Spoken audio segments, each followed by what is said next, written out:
Golden State Media Concepts Baseball Podcast. We cover everything Major League, from spring training to the World Series. We've got your favorite club covered, from New York to Boston to LA. This is the Golden State Media Concepts Baseball Podcast.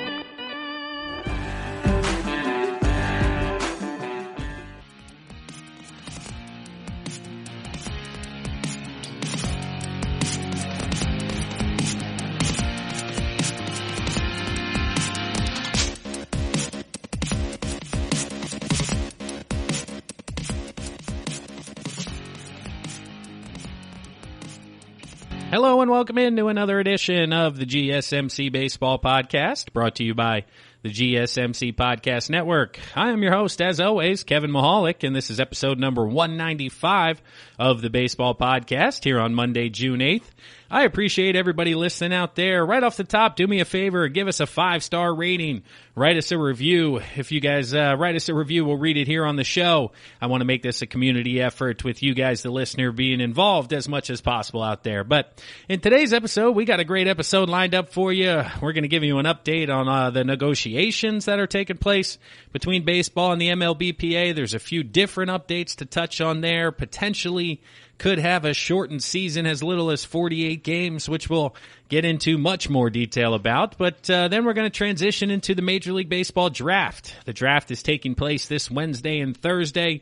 So by the time I talk to you guys again next Thursday, round one will be in the books. So I want to talk a little bit about a mock draft, discuss some any last-minute changes that may be happening, and talk about which direction your favorite team could ultimately go. And then I want to wrap up today's episode talking about the Collegiate Baseball Summer Invitational, the CBSI. It was the first baseball stateside here in America. Some college prospects got together for an invitational down in Texas over the weekend, so we're going to talk about that in a little bit more detail. And then we're going to wrap up with MajorLeagueBaseball.com in partnership with Out of the Park Baseball 21, ran a bracket-style simulation to crown the best team of all time. And it's a little bit different than the one we did. I want to talk about it, some similarities, some differences, but that'll be a fun conversation. But right off the top of the bat, I do want to jump into the latest in negotiations between the players and the owners. And a few days ago, the Players Association released a statement that basically wiped out any positive feelings that anybody was having, any good vibes, any momentum, and it really just came to an astounding halt and let everybody know that we are a ways apart between the players and the owners. And the statement I'm talking about was released by Tony Clark of the MLB PA. It's a longer statement, but I do want to read it for you guys here on the show. So it says, in quotes, "In this time of unprecedented suffering at home and abroad, players want nothing more than to get back to work and provide baseball fans with the game we all love. But we cannot do this alone. Earlier this week, Major League Baseball communicated its intention to reschedule a dramatically shortened 2020 season unless the players negotiate salary concessions. The concessions being sought are in addition to the billions in player salary reductions that have already been agreed upon.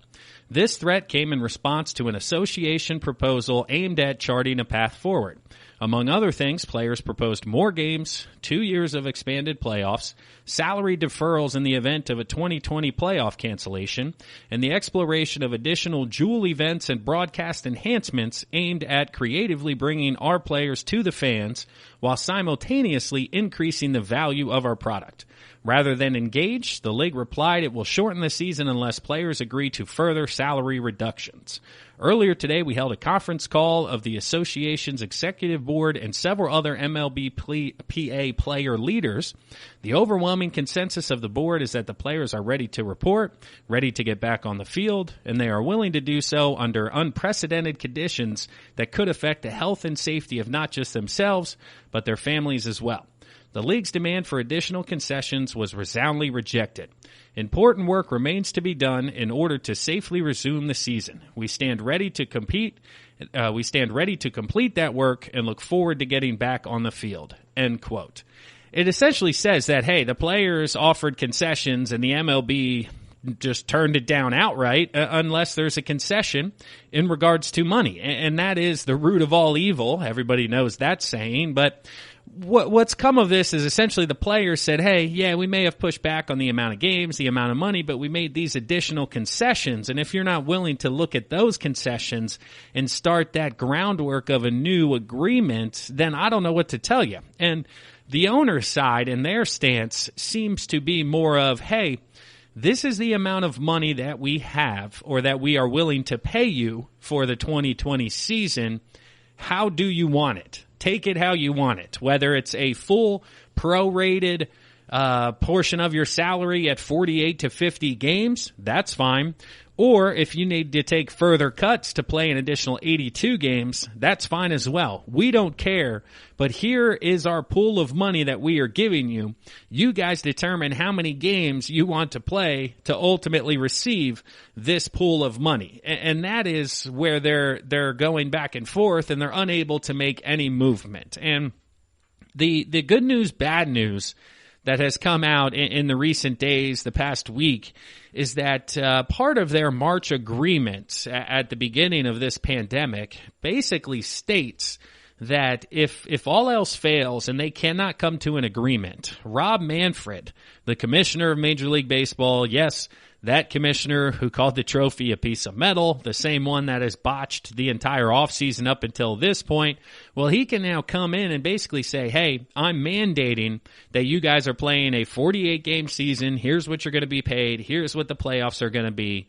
This is how we're going to do things. He does have that power in this case, and that's why the ultimate failure of not having any baseball in 2020 does not seem like a great possibility, just because, again, the commissioner would come in and basically say, hey, you guys are going to play, and here's what you're going to get. Now, the response from the player side of this is that, yes, we agreed to this in March. So if this does seem to be the case, and it seems to be the way we're heading here as of June 8th, time of recording, but the players will report and will play the 2020 season based on those stipulations. It won't be one of those where the majority of players will sit out, because then it will be an illegal strike.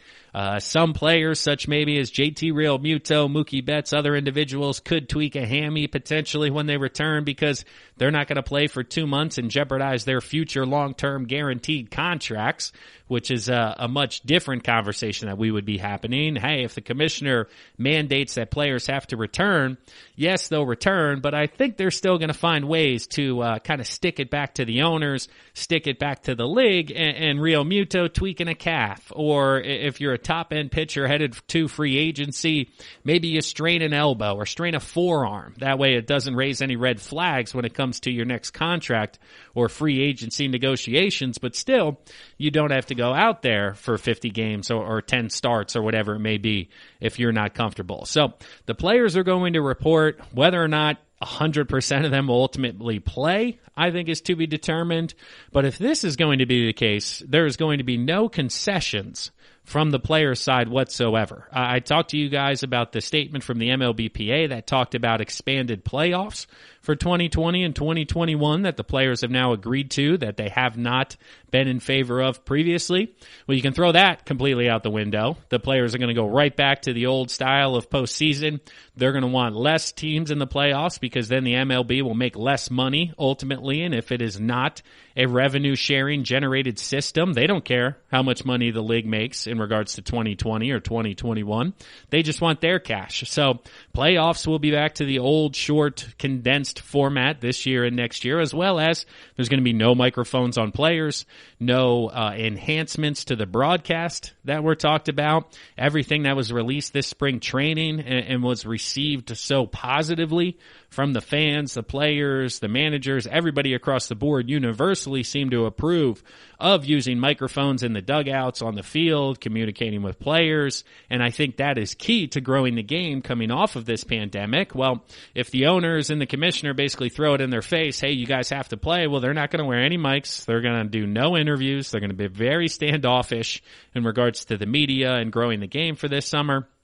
as well as no expanded playoffs like we talked about. So who's ultimately really winning in this aspect of a forced season? I will say tentatively the fans. I've had conversation with many people who say 50 games isn't enough to determine a true champion. So many oddball things can happen over the course of 50 games. At that point, you might as well just scrap the season and wait till next year. And my counter argument or counterpoint is, as a fan with no financial ties of any to the situation, not being a season ticket holder or anything along those lines, and local here to Philadelphia, I want to see Bryce Harper hit a baseball before next March, before next April. I don't care if it's 20 games, 30 games, 40 games. Run him out there. Let me see baseball. Let me see Harper play. I want to watch Nola throw. I want to watch the game that I love so dearly, even if it is just for 2 months or for 3 weeks, and it's all with disgruntled players. I don't have a preference either way. Of course, the more games, the better. I want to see more baseball. I want players to be mic'd up. I want all of these interactions to improve. But at the very least, if Rob Manfred's going to come out and say, hey, you guys are playing 50 games, here it is, I'm okay with that. I'm down with that. Let's go. Let's run it out there. Let's get at least some form of baseball out on the field here in 2020. But that'll wrap it up here for the first segment. We're going to continue this conversation as we transition here into segment 2, dive in a little bit more into some of the dollar signs that are keeping us from an agreement, what a 50-game season could look like, all the different challenges and aspects that come along with Manfred basically mandating a season for the players. But right now, we're going to pause for a word from one of our sponsors, one of our sister shows here within the podcast network. When we come back, again, continued conversation about what's going to happen here moving forward and if ultimately we're going to have a 50-game season. So stick around and find out. This is your ultimate stop for everything sports. The Golden State Media Concepts Sports Podcast. Should I say more? From the NFL, MLB, the NBA to MMA, it's all in here. The Golden State Media Concepts Sports Podcast. Listen now.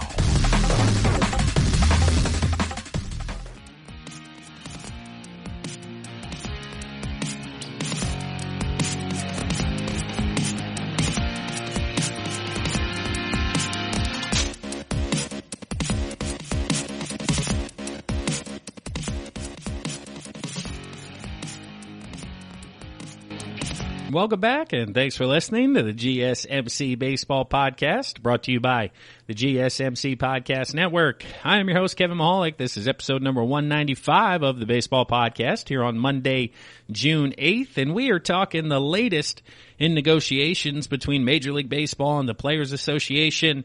We touched on the first segment, the Players Association statement that was released by Tony Clark in the past couple of days, basically calling out the owners because they won't negotiate or even start negotiating unless there's a pay decrease once again from the players, and the players don't want to start unless they get their full prorated salaries. So basically for the last month, absolutely nothing has happened in negotiations. We knew when they started, I believe it was May 12th. So coming up here, I believe it's been a full 4 weeks in regards to talks. Well, back then, the players wanted their full prorated salary and the owners wanted them to take pay cuts. Here we are on June 8th.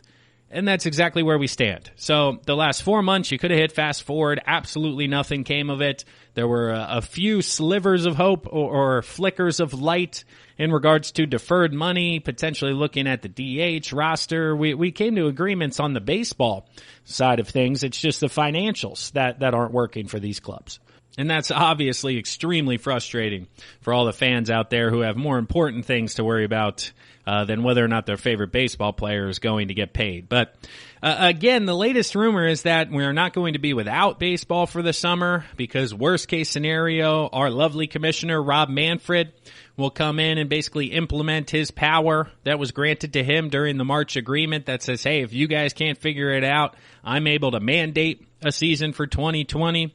Well, this looks like 48 games, and it will be a prorated salary, full prorated salary for the players at 48 games. And diving into some math that is available, based on what the owners have said, based on what the players have said, looking back and forth ultimately at how far away are we exactly at an agreement here. Well, At 48 games fully prorated, that's 720 games total for all owners. And again, they've released the amount of $640,000 of a loss per game. So half a billion over that loss per game. So doing the math there, $460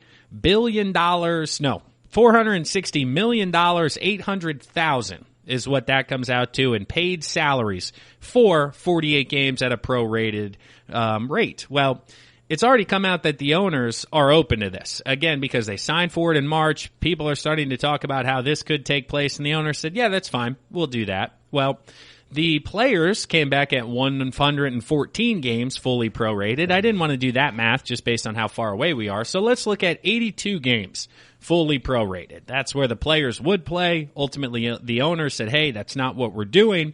So the 82 games fully prorated is 1,230 games at the same amount of loss per game is $787 million in 200,000. So basically, we're looking at a difference right now from 48 to 82 games of $326 million as to why we can't come to an agreement between players and owners. Owners have said, yeah, we'll do 48 prorated, but no shot, we're doing 82 fully prorated. So basically said, hey, we're willing to lose 460,000, but not willing to lose 387,000. So you break that up between the 30 teams, as we're looking at this more from a player's perspective right now.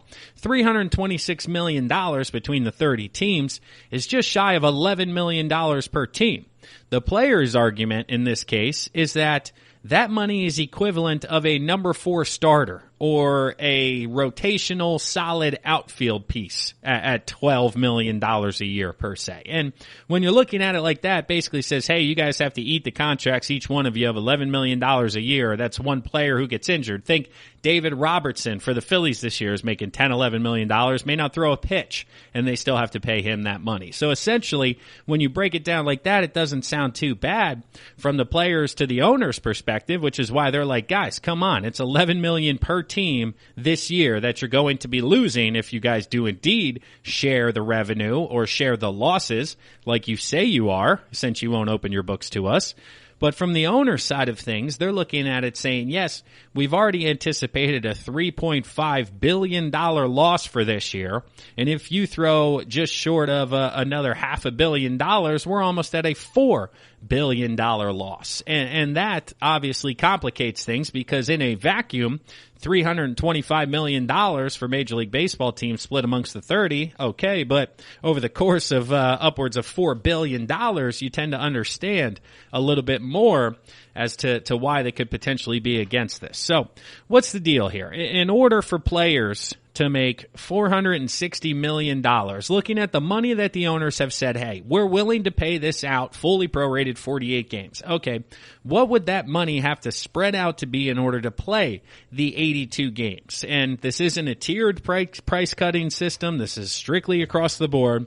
But if the players were to take an additional 17% pay cut across 82 games, it would equal the $460 million. So you can either play 48 games at your fully prorated salary or 82 games with an additional 17% pay cut.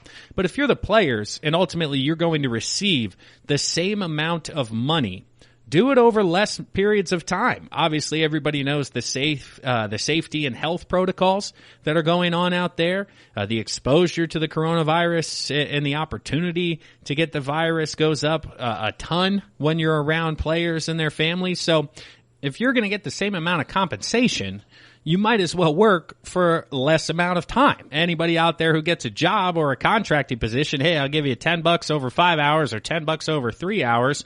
I'll take the one over 3 hours. So that's where ultimately the 48 games just continues to seem to be where the ultimate conclusion is going to be and ultimately where things stand. So as of right now, again, Monday, June 8th, there is no additional negotiations planned, no additional proposals planned back and forth from the players and the owners. But as the days go by, things continue to get more and more complicated because here recently it's come out that in the state of Texas, the governor has said that the fans can go to the game. They basically started with 25% capacity. Now it's up to 50% capacity. A lot of people think this is due to Jerry Jones and the Dallas Cowboys and him making that revenue coming up here in the fall.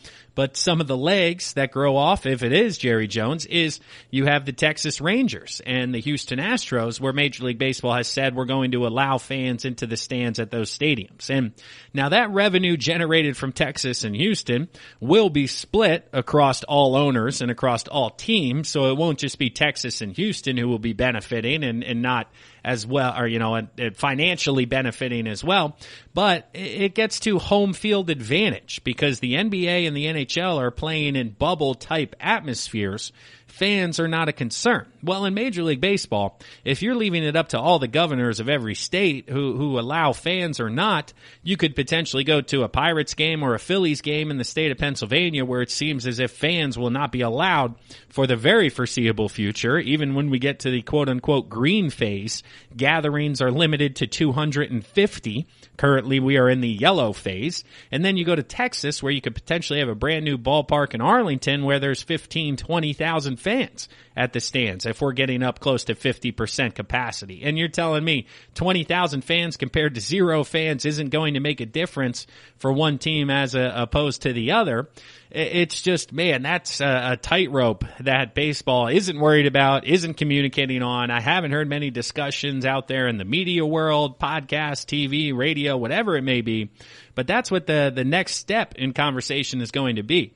One, it's trying to come to an agreement to play as many games as possible. But if not, Manfred mandates 50 games. This is what we're doing. You're playing in the month of August and the month of September, 50 games in about 60 days, and then the playoffs will be as usual in the month of October. Well, the Houston Astros in the playoffs having 15,000 fans there and then traveling out west to go face the Dodgers or whoever it may be in this West Central East type of bracket. If they're facing the Dodgers in the postseason and they're not allowed to have any fans in the stands because California's governor is a little bit stricter than Texas's governor, it's just a fascinating conversation. But MLB is going to want the money, so the commissioner's office, the owners, are very much going to be inclined to letting people come to the games if possible. The more fans, the more money, the less they lose. But again, you get into the home field advantage, and if that is something that even they're going to discuss, they may just let it ride and ultimately not even engage the players on it just to piss them off and say, hey, you couldn't agree. Well, you know what? Where fans are allowed, they're allowed, and where they're not, they're not. I don't care what's going on. It's going to be fascinating to follow moving forward. But that wraps up the second segment here of the GSMC Baseball Podcast, brought to you by the GSMC Podcast Network. It's June 8th.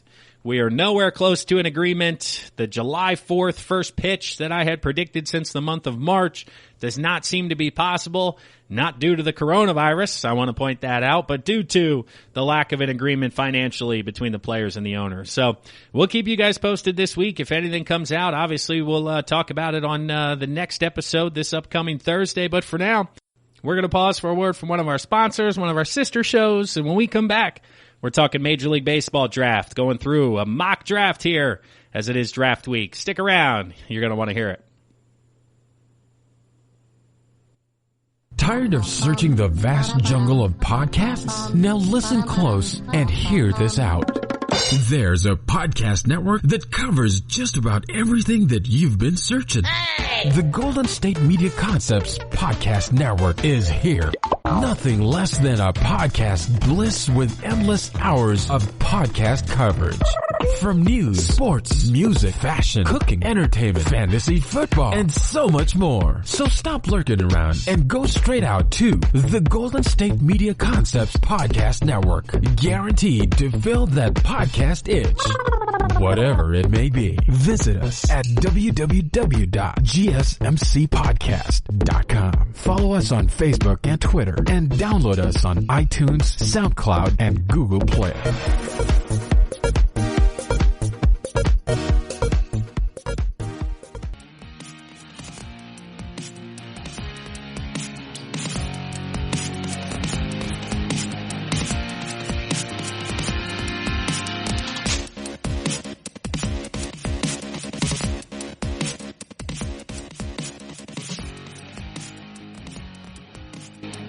Welcome back to the GSMC Baseball Podcast, brought to you by the GSMC Podcast Network. I am your host, as always, Kevin Mahalik, and this is episode number 195 of the Baseball Podcast. Thanks for tuning in today, everybody.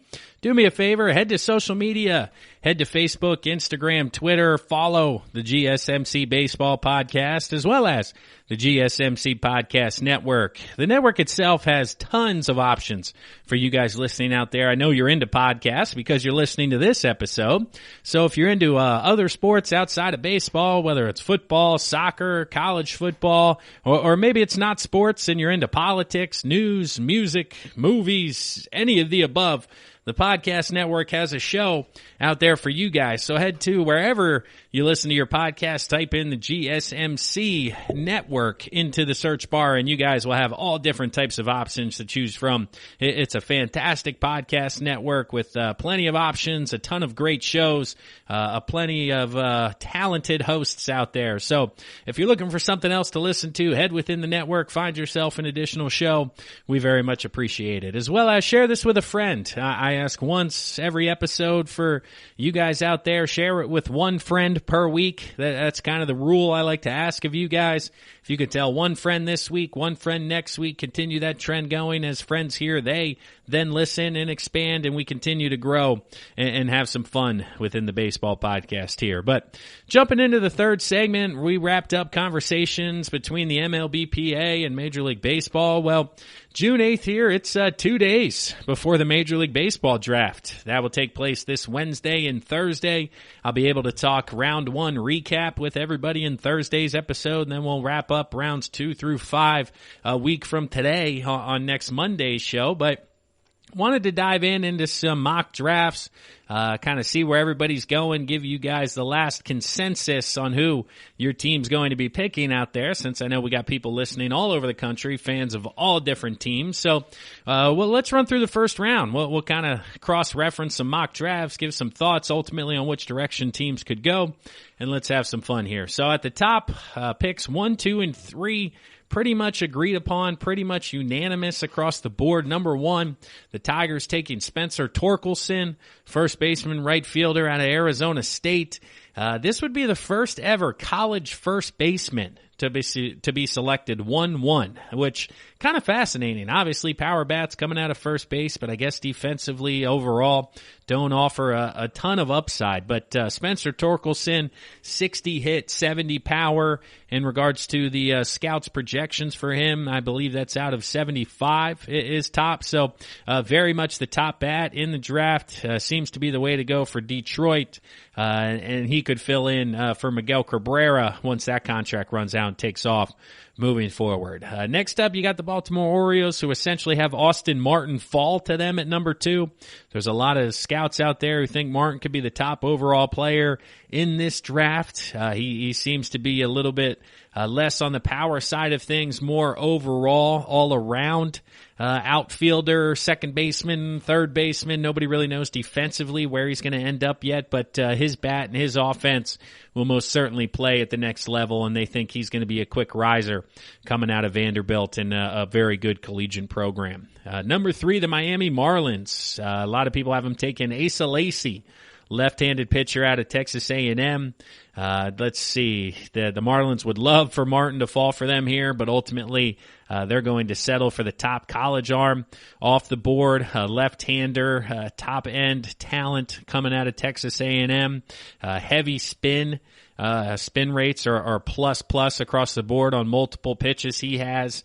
The development team and analytics, they're growing in Miami and should be able to utilize Lacy very, very well moving forward. But scrolling on down here, this is where it gets fun. Number 4, Zach Veen, the top high school kid. He seems to be consensus number 4 off the board here to the Royals. The first high school kid, great upside, future major league player here according to most projections, so a good pick for the Royals. Number 5, the Blue Jays, Emerson Hancock, right-handed pitcher out of Georgia. Seen his name across the board. There you go, 3 for 3 on the mock draft. So the top 5 doesn't seem to be any surprises in regards to potential. Just whether or not they go a different arm at the college level, we'll see. But getting into number 6, this is where the fun begins. Nick Gonzalez, second baseman, New Mexico State, has been picked a couple of times for the Mariners. And then we got a left-handed pitcher out of Louisville, potentially.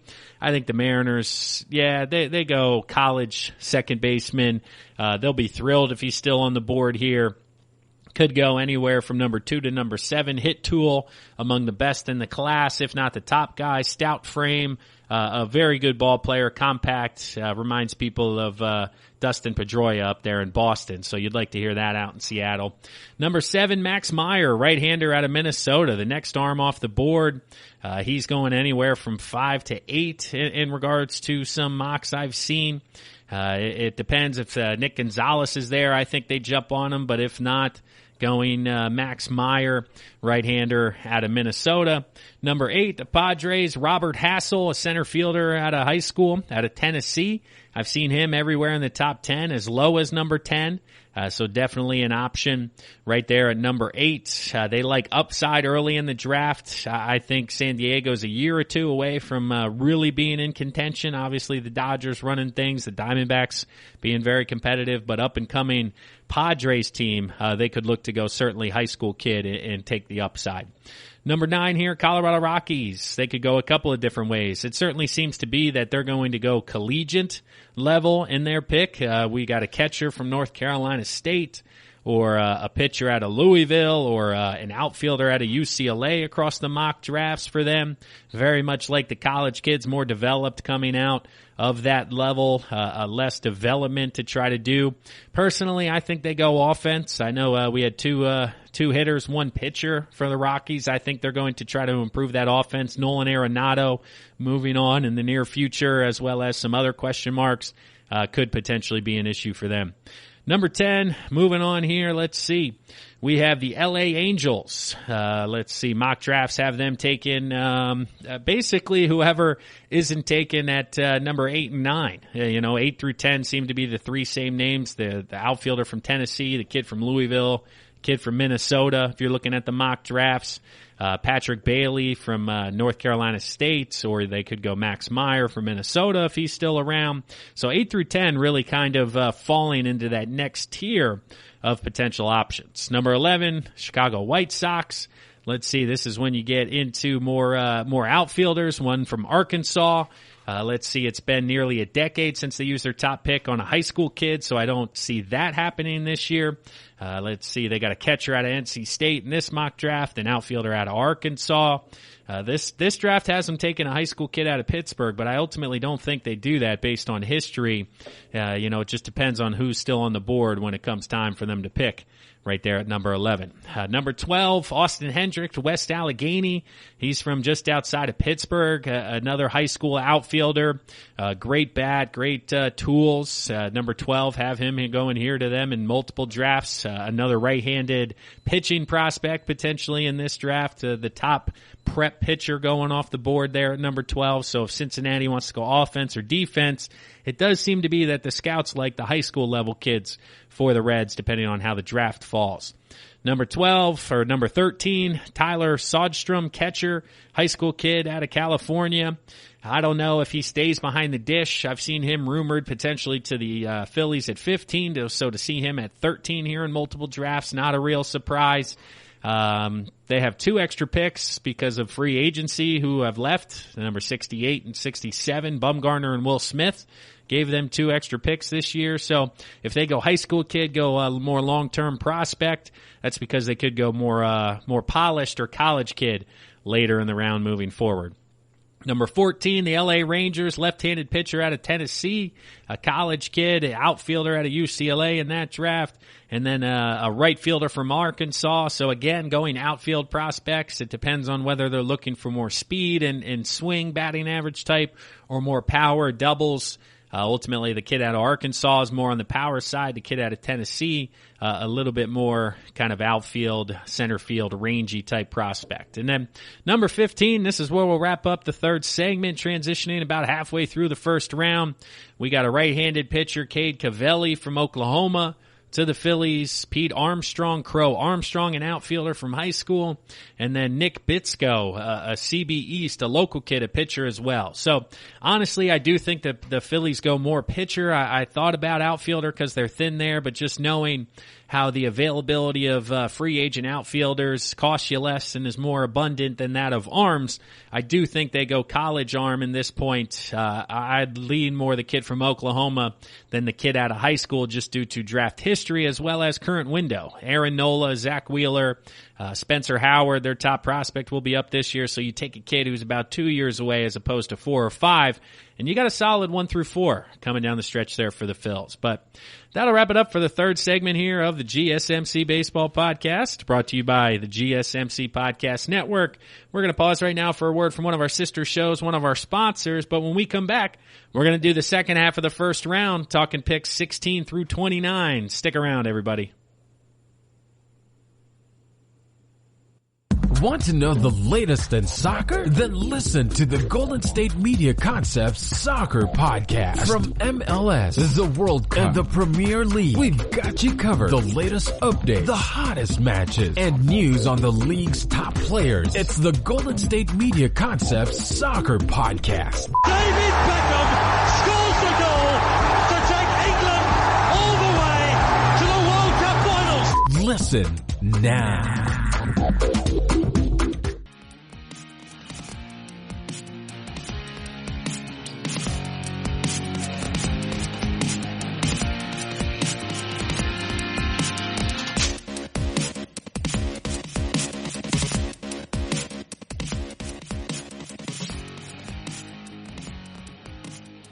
Welcome back, everyone, to the GSMC Baseball Podcast, brought to you by the GSMC Podcast Network. I'm your host, Kevin Mahalik. This is episode number 195 of the Baseball Podcast, and we're rolling on through the Major League Baseball Draft first round mock draft that will be taking place this Wednesday. We'll be able to discuss the results on Thursday's episode and then wrap up our draft talk on next Monday's show. But diving right back into it here, we're at number 16, the Chicago Cubs in our first round mock draft. Which way will the Chicago Cubs go?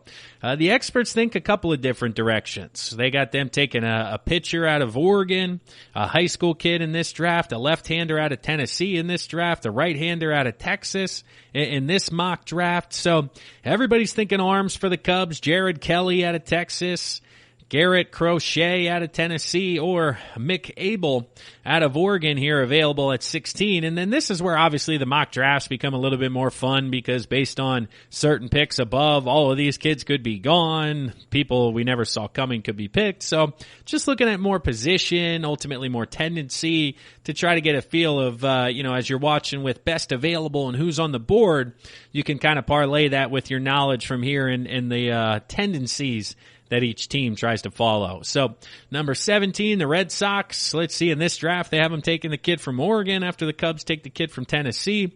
Garrett Mitchell still on the board, the outfielder from UCLA, as well as the high school kid Crow Armstrong if the Phils pass on him. So 2 bats, 1 arm in the mock drafts. Honestly, I do think outfield is the way the Bo Sox go, just with their start to the rebuild, so to speak, taking place. Yes, they could use arms. They have a lot of question marks there with Sale and Nathan Eovaldi coming off an injury and a big contract, but the loss of Mookie Betts, Jackie Bradley Jr., potentially J.D. Martinez with a DH open moving forward.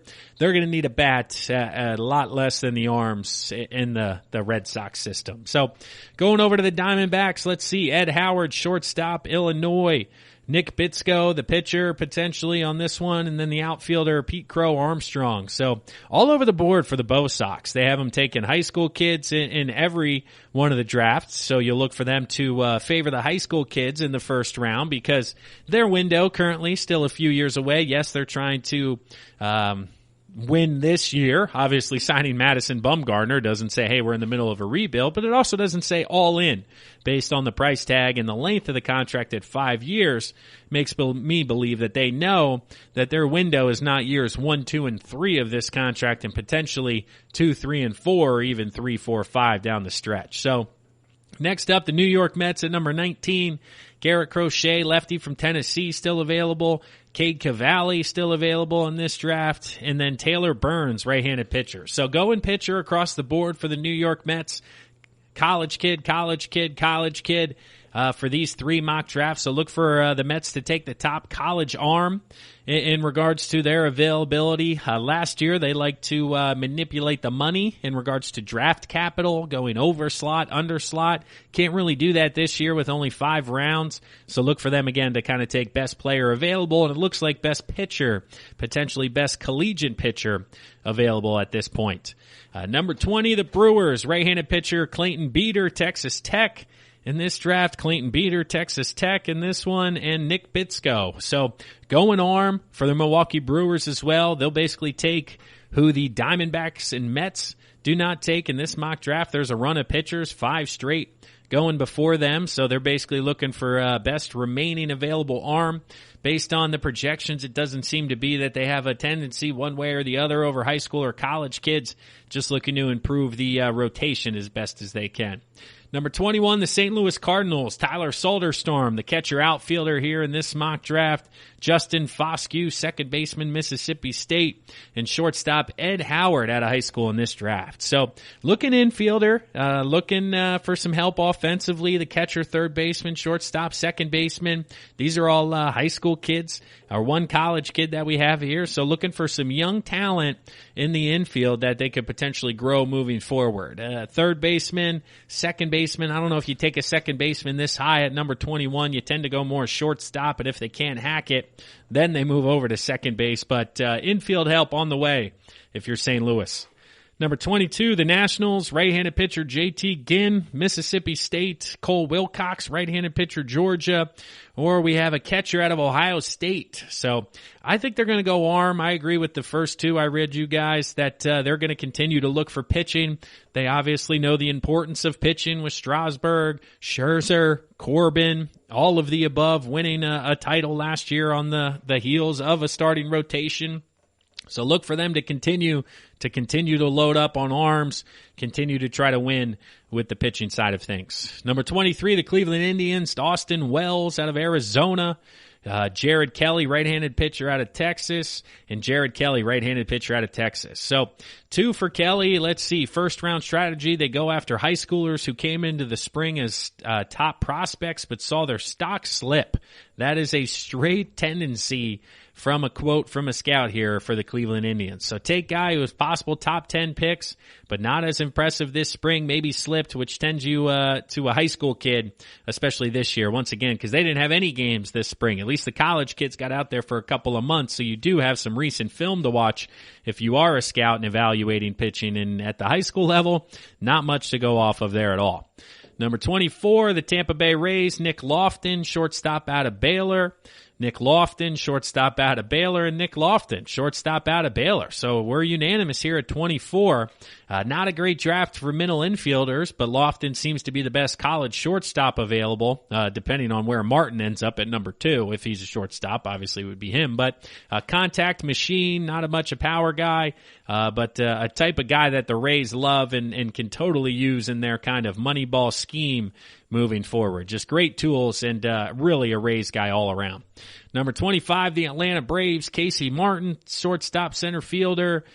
Tanner Burns, right-handed pitcher Auburn, or a right-handed pitcher out of Miami. So it seems as if the Braves will go pitching. They gave up their second-round pick to sign Will Smith and have the third smallest bonus pool out of all money. So basically they're going to look for somebody who they could potentially sneak under slot in this pick here at number 25, which lends you to believe that it's going to be a college level player, more so on the mound. They're willing to sign a little bit under slot than some of the position players who may be the first or second third baseman taken. You're looking at 7, 8, 9 pitchers ahead of 25, so you can tend to manipulate the money a little bit more at the bottom end of the first round. 26, Oakland Athletics, second baseman, Mississippi State, Dylan Dingler, catcher, Ohio State, and Cole Wilcox, pitcher out of Georgia. So nobody really knows what to expect out of Oakland. They're all across the board. They have some elite pitching prospects closer to the top, so it depends if they want to fill those in and restock the pitching, or if they want to look to the position player side of things to counteract their strength on the mound. So we'll see with Oakland there at the tail end. Number 27, the Twins.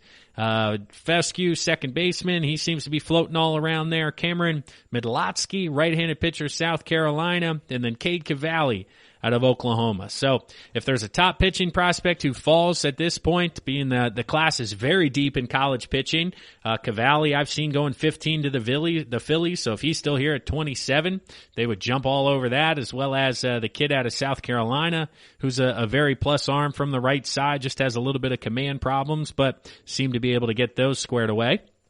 Number 28, the New York Yankees, right-handed pitcher out of Miami. Right-handed pitcher out of Duke, and a catcher from Arizona. That would be interesting. Only 3 picks for the Yankees in this draft. Their second and fifth rounders went to Garrett Cole based on that contract, so they could potentially look for pitching to restock the farm, so to speak. Obviously, Cole there for the foreseeable future. Severino, so the top end is solid, but the depth on the mound always can be improved, or they could look to add one of the top catching prospects in the draft.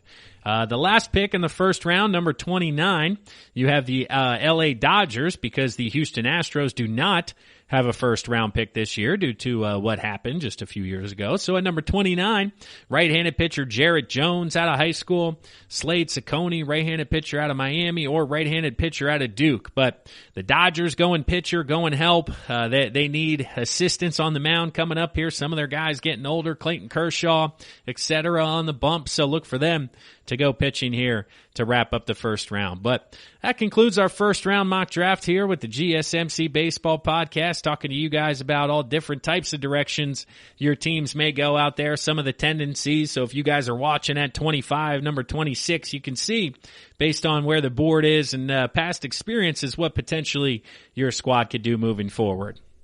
But that'll wrap it up here for segment number 4 of the GSMC Baseball Podcast, brought to you by the GSMC Podcast Network. We're going to pause for a word from one of our sponsors, one of our sister shows, but when we come back, we're going to be talking about the Collegiate Baseball Summer Invitational. That's right. There was actually baseball this past weekend, and we're going to talk about it. So stick around, everybody. We'll be right back.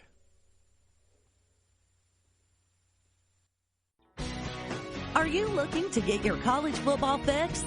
Looking to get the latest news on your favorite school's team? The GSMC College Football Podcast is your ticket to all things college football. Join us as we talk college football, from the national championship, the college rivalries, the bowl game, to the Heisman Trophy. To which conference is the best? We've got you covered for the Big Ten, SEC, Big 12, the Pac-12, ACC, and everything in between.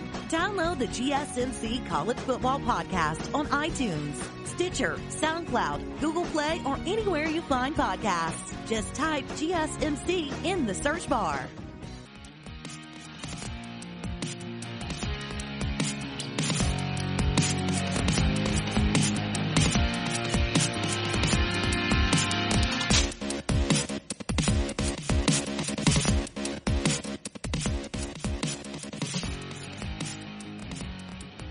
Welcome back to the GSMC Baseball Podcast, brought to you by the GSMC Podcast Network. I am your host, Kevin Mahalik, and this is episode number 195 of the Baseball Podcast, and it is Monday, June 8th, and we finally had live baseball stateside this past weekend. Crazy to think about. I had no idea this was actually going on. I got a message from my mother saying, hey, did you hear about the college baseball that's taking place over this weekend? I said, what are you talking about? All college ball is canceled. They're not doing any of that. Even the summer leagues don't know what's going on.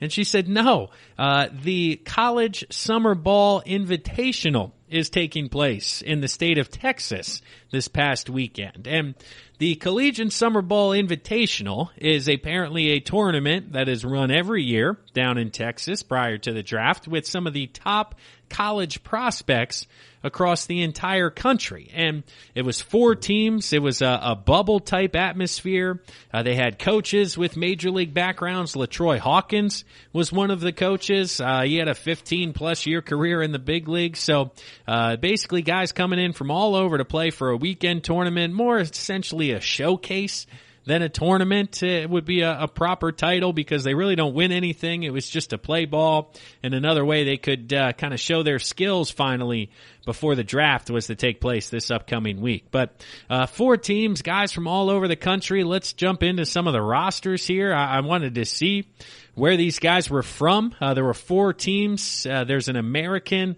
style of ringing to it, with the teams being titled the Liberty, the Unity, the Freedom, and the Independence went at it this past weekend. But there were some good names on the list. For the Liberty, they got kids from the likes of Creighton, Utah, Lamar, a solid program down there in Texas, Galveston, Eastern Michigan, UPenn, University of Pennsylvania here in Philadelphia. A guy named Cole went down there. Northern Illinois, Creighton for the team there on Liberty's squad. Let's see, when it comes to the Unity, kids from West Virginia, Dayton, Alabama, Alabama Birmingham, Dallas Baptist, Texas Tech, Texas State, Florida A&M. So people all over the country coming to play for the Unity. Let's see. Then we had the Freedom, kids from the likes of Oregon State, South Carolina, 2 kids from Yale that ultimately went down to Texas. Good for them, going from Ivy League. Auburn, Baylor, a TCU transfer currently in the portal on that roster here. And then let's see, the Independents wrapping things up. Central Connecticut State, Wake Forest, Texas A&M, Boise State, Dayton, all of them across the board. A couple of D2, D3 kids filling out the roster there. Just an interesting kind of list here to see ultimately where they're coming from, how they were picked. I myself taking place in some summer collegiate leagues from down in Texas, outside of Victoria, Texas, Weimar, College Station. I spent a summer in Hawaii. I spent a summer in the Atlantic Collegiate Baseball League in Jersey, New York, Pennsylvania, all across the board. And these are kind of invitational type of leagues where your coaching staff works with the people throwing on this league. They talk you up. They essentially give you a contract. You're there to perform. And honestly, it's one of those where if you're not there and you're not performing for 2 weeks, they can send you home and say, hey, we're terminating this contract. We're going to bring somebody else on. So this weekend invitational was not like that, of course, just due to logistics and safety protocols, but a very similar kind of way to choose the teams or ultimately pick the teams. But some of the things that come out of this past weekend in regards to, this collegiate baseball invitational was they messed with the extra innings formula in regards to baseball. Now, there's been a lot of chatter about this over the past couple of weeks about whether or not MLB should change up extra innings, if they should put a cap on the amount of innings that can be played. Nobody wants to be sitting there 16th, 17th, 18th inning going on 1-2 in the morning at a ball game when they got to head to work the next day. So they tried 2 different things at the Invitational. The first one was starting with the bases loaded and nobody out in extra innings. They had a game that went to extra innings tied at 5, I believe it was, and ultimately the final score after 1 extra inning ended up being 11-10. So I don't think the minor leagues or MLB baseball is going to look at that as a plausible outcome for extra innings. We've talked about the softball style of play where you put the guy at second base, the last out, maybe start with 1 out, no outs, spun him over, drive him in. But you tend to be a one run, continue on, because again, that's what happens. They start at second, they bunt him to third, ground ball, fly ball, scores a run, and you're only getting 1 inning or 1 run per that inning, and essentially it comes down to an execution style of matchup. And for the same reason people don't like the shootout, finale in hockey during the regular season, because it's not true hockey to find out ultimately who would be the winner. It's essentially a skills competition. There's a little bit of that if you start with a guy on second base, because it's essentially, okay, who can get a bunt down? Okay, who can drive them in? And it's little execution style of plays that would lead to a run or two in that format, as opposed to a double or a home run or kind of just the free flow of baseball in general. So I presume the idea was to, hey, put them on every base. That way they're not bunting, they're not hitting, you're just playing ball. If you get a ground ball double play, next guy flies out, you only give up 1 run, or back-to-back sack flies, 2 runs, whatever it may be. But each way we're going to have action, we're going to have scoring moving forward. I don't think they anticipated a 6 spot and a 5 spot spot being put up in the first time for extra innings, which is why ultimately they evolved the rules over the course of the weekend. One of the nice things was, hey, this is an invitational. Some of you guys may get drafted, probably not.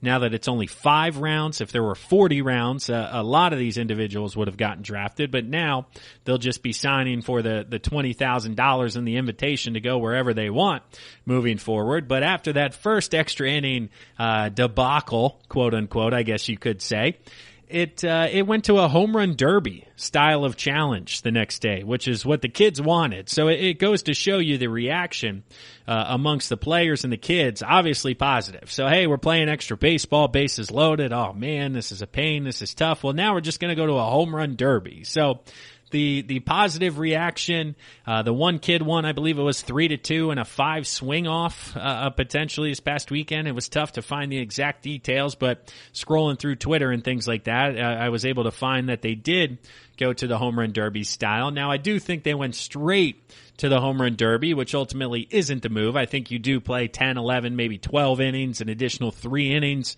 of baseball, an additional 1 to 2 relief pitchers. And if that case, you can't get the job done, nobody wins, then you go to the home run derby. But this just goes back to previous episodes. I don't know whether it was 190 or 188, whatever we talked about, potentially improving Major League Baseball. I said, hey, 12 innings tops, then a home run derby style swing off. It's one of those things, maybe it's a time thing because there's nobody on the field shagging and you don't want them to just sit there and wait for the perfect pitch. So you got to say, hey, 30 seconds, most home runs possible, rapid fire, just keep going. Don't worry about killing people. They're going to be paying attention. It's tricky for sure, but that's what they're worried about. Line drives for the kids on the field on the actual home run derby. If this was a game style of format, that certainly wouldn't be an issue. But it was the first little taste, potentially, about a home run derby possibly being the way we conclude extra inning baseball games. And the initial positive reaction is definitely a good one because I myself as a fan, I'm over 15 innings. I mean, I'm a diehard. Even when it gets to 14, 15, I'm going to bed. I'll see you in the morning. I see who wins. I don't need to see the Giants beat Roman Quinn, a reserve center fielder, because they don't want to burn any more pitching for the next 2 weeks or what they're going through. So line them up, let them do a derby, whether it's 5 swings out of 10 total pitches or 30 total seconds, the most you can get. Let's do it. Let's ramp it up. But it was just awesome to see live college baseball on television once again. You had to pay to see these games live streamed on the internet, but then there was an agreement with ESPN2 where they replayed the games a day or two later. So if you have an ESPN subscription and you have the app, you can go on, watch them on demand, check out some of these kids. But again, it was just nice to see live baseball being played stateside down in the state of Texas. But anything else going on in the summer collegiate leagues? I've seen some rumors about the Northwoods League potentially trying to come back, playing a 2 style of bubble, 4 teams here, 4 teams there. Really haven't heard much out of the Cape or out of the Texas Collegiate League if they're following suit. But we'll continue to follow summer collegiate baseball as things progress here, especially if we're not getting any spring training from the Major League Baseball guys coming here soon since they can't come to an agreement. But that'll wrap it up here for the 5th segment of the GSMC Baseball Podcast, brought to you by the GSMC Podcast Network. We're going to pause for a word from one of our sponsors and one of our sister shows. But when we come back, we're going to wrap up today's episode. Out of the Park Baseball Simulations, Artificial Intelligence ran a bracket to determine the best team in baseball history.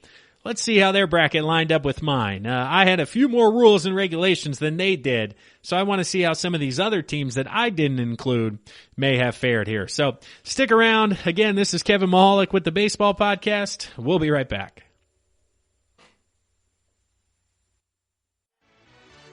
Are you looking for the very best NFL and college football podcast? Then check out the GSMC Football Podcast. Get the latest football news both on and off the field. From the NFL Draft to trades to the rumor mill to the NFL Combines, they got you covered. That's GSMCpodcast.com/football-podcast. Get updates on college rivalries, game day insights, and much, much more. It's football talk the way you want it. This show eats, sleeps, and breathes football. Don't forget to like them on Facebook and follow them on Twitter. Visit GSMCpodcast.com for more info.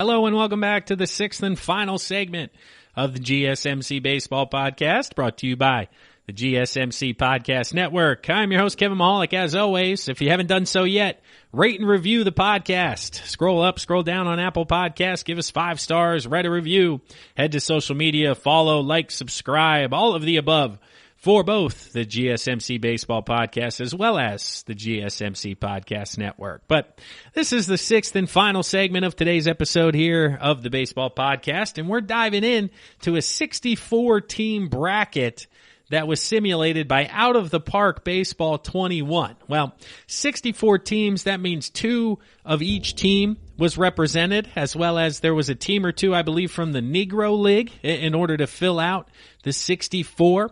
Moving forward, now, of course, I did a bracket of the top 30 of each team. I did the top version, ultimately 14-team playoffs, so a little bit more teams involved here, a little bit more depth now that there's 2 of each team to see how we'd be doing moving forward, as well as time constraints. No time. We're going all the way back to 1931. We got 1960, 1942. I kind of cut it off in the 70s and included teams only from then on, but let's see how the bracket breaks down. In the first region, it was a March Madness style of bracket, so we'll kind of start at the Sweet 16, see if there's any surprises. We got the 61 Yankees versus the 04 Sox, the 54 Indians, that was a team I didn't include, the 70 Orioles were there. The 42 KC, I don't even know who that is back then. Back in KC, their heart logo. Let's see if we can find them. The 1942 Monarchs. Okay, that's one of the surprises I was talking about. Didn't include the Monarchs in my bracket there. We got the Astros, the 01 Seattle Mariners. That was the squad that won the most games, but not the title. Let's see here. 75 Reds. We got the 57 Brewers, 60 Pirates, 97 Marlins, 86 Mets, 94 Expos. There you go. That was one of the additional teams, as well as the Negro League individuals. 95 Braves and 19 Nationals. So let's dive in. Let's see how we did. Moving to the Elite Eight, we got the 04 Sox. I had them moving on very far in the bracket. They're facing off against the 54 Indians. They defeated the 54 Indians 4-1 in this story, but the 54 Indians defeated the Orioles 4-1. So I thought that pitching from the Orioles would have been a better or tougher matchup for the 54 Indians, but not the case when it came to the 70 Orioles. They ultimately have the 04 Red Sox advancing against the 54 Orioles. They win that 4-1. So, or the 54 Indians, excuse me, not the Orioles. So the 04 Sox, one of your final 4 teams coming out of region number 1. Region number 2 here, let's see. We got the 42 Monarchs against the 19 Houston Astros. They got the 42 Monarchs winning that one, winning that series 4-2. Then we have the 01 Seattle Mariners versus the 11 Texas Rangers, and that leaves the 42 Monarchs versus the 01 Seattle Mariners, and the 01 Seattle Mariners winning that 4-3 here in regards to that simulation. So we have the 01 Mariners and the 04 Red Sox in the final 4 from the left side of your bracket here.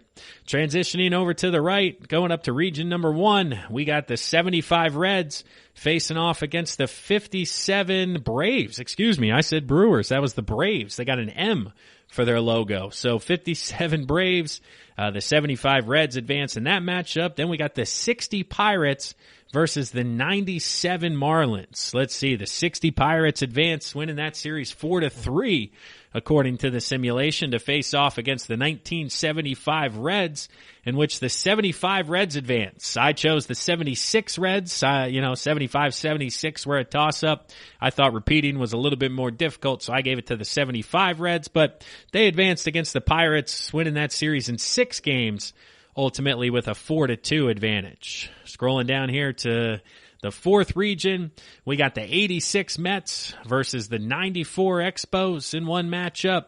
The The 86 Mets ultimately moving on in 7, defeating the Expos in 7 games. And then we have the 95 Braves versus the 19 Nationals, with the 95 Braves advancing to the Elite 8. So out of the Elite 8, I had the 75 Reds, I had the 86 Mets, I had the 95 Braves, and I had the 04 Sox. The 70 Orioles just fell short. The 19 Astros I had, but they fell to the Monarchs. And then the 01 Mariners, they didn't qualify because ultimately they didn't win the World Series. So the Final Four, 04 Sox versus 01 Mariners on the left side of the bracket. Best of 7. Let's see here. We have the 01 Mariners winning that 4-3 coming down the stretch here. If I zoom in, let's see. Game 1, the Sox win. Game 2, the Sox win. Games 3 and 4 back to the Mariners. Game 5 to the Sox, 6 to the Mariners. And then in Game 7, the Mariners take 2-0. A shutout for the Mariners in Game 7 to ultimately advance to the finals.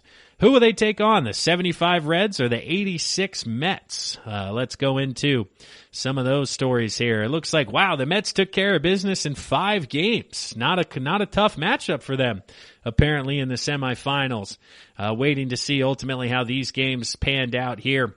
The Mets took Game 1, 3-2. Game 2, 3-2. The Reds won Game 3. The Mets win Game 4 and Game 5 to finish it off in quick fashion.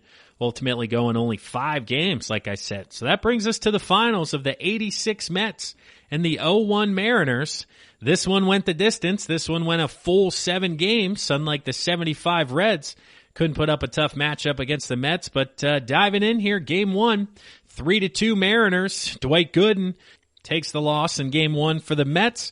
Then we go over to Game 2. The Mets win 2-1 in extra innings. 12 innings here in Game 2 for the simulation.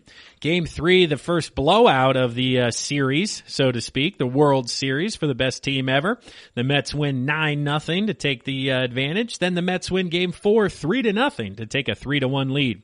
The Mariners bounced back in Game 5 with a 9-1 win. The Mets took the night off there. Game 6, it continued 6-0 Mariners win as they get hot, scoring 15 runs in 2 games. All comes down to a Game 7, to which the Mets won 3-0. Let's see if we can dive into number 7 here. Who fired? Let's see. Ojeda, 8 shutout innings for the 86 Mets in regards to Game 7. So just, wow, that's where they think the 86 Mets. I didn't have them at the top of the list. I had them ultimately losing to the 76 Reds, but this simulation has them winning in 5. So slight disagreement there from human to computer, but that was a lot of fun diving in. I don't know if Outside the Park's a fan of the show or has been listening, but we spent 3 to 4 weeks breaking down the bracket for best team ever. If you guys are new to the program, weren't able to listen to that, head back to the previously played episodes. This is episode number 195. Those are probably 185 through 192.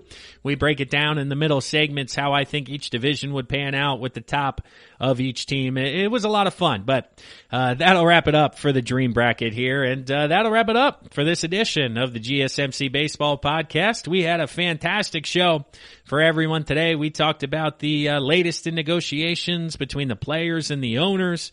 The owners have essentially come out and said they're willing to let Rob Manfred come out and use his power and implement a 48-game season at full prorated salaries. Moving forward, the players said that they will play if this is indeed the case. They won't strike or they won't, not show up, so to speak. They're going to show up, but there won't be any further concessions. There'll be no bonus playoff teams, expanded playoffs, no mics, no fun, no nothing from the player side of things. It would just be all business for the 48 games. But we're looking at like a $350 million stalemate when it comes down to the numbers we ran here and the numbers we talked about on today's episode. So hopefully this week those guys can get things squared away and we can continue to get baseball before the end of July, which looks to be the case if Manfred has to mandate it. But we then talked about the Major League Baseball draft, ran through a first-round mock draft with the draft taking place this Wednesday and Thursday.